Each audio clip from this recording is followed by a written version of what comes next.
আসসালামু আলাইকুম।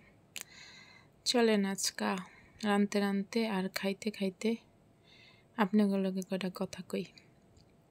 ইউজুয়ালি আমি এমন টাইপের কথাবার্তা কই না, তারপরও আজকে মন চাইলো একটু কই।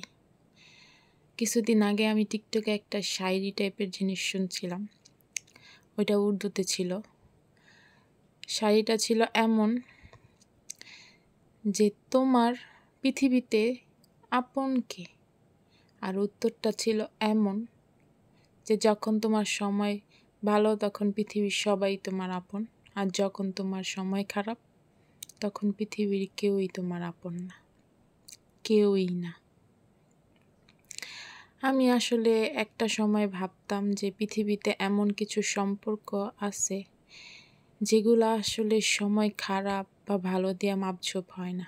ওই সম্পর্কগুলো সবসময়ই ভালো, ওই মানুষগুলো সবসময়ই আপন।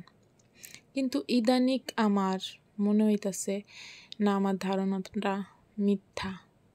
আপনার সময় ভালো হইলে আপনি যার বাড়িতে যাইবেন আপনারে এর বাড়ির সবচেয়ে বড় চেয়ারটা আগাই দিব, আর আপনার সময় খারাপ হইলে আপনারে বইতেও কইব না।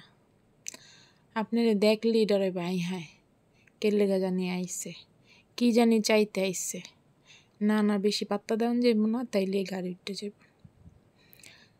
কিন্তু সময় ভালো থাকলে আপনারা দাওয়াতটা নিয়ে খাসি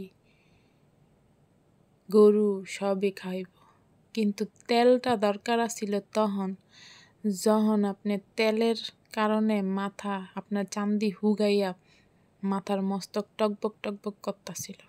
কিন্তু আপনারা তেলটা দিব কখন, যখন নিয়ে আপনার মাথায় ভরা তেল চুপ করতেছে। যাই হোক, আজকে আমার পছন্দের খাওয়ানো রাঁধছিলাম জামাইরও, ভাত আলু ভর্তা ডাইল আর ডিম ভাজা। সেই অনেক মন বইরা ভাত খাইছি। জামাই আজকে দাওয়াতে যাইতে পারে না, লেগা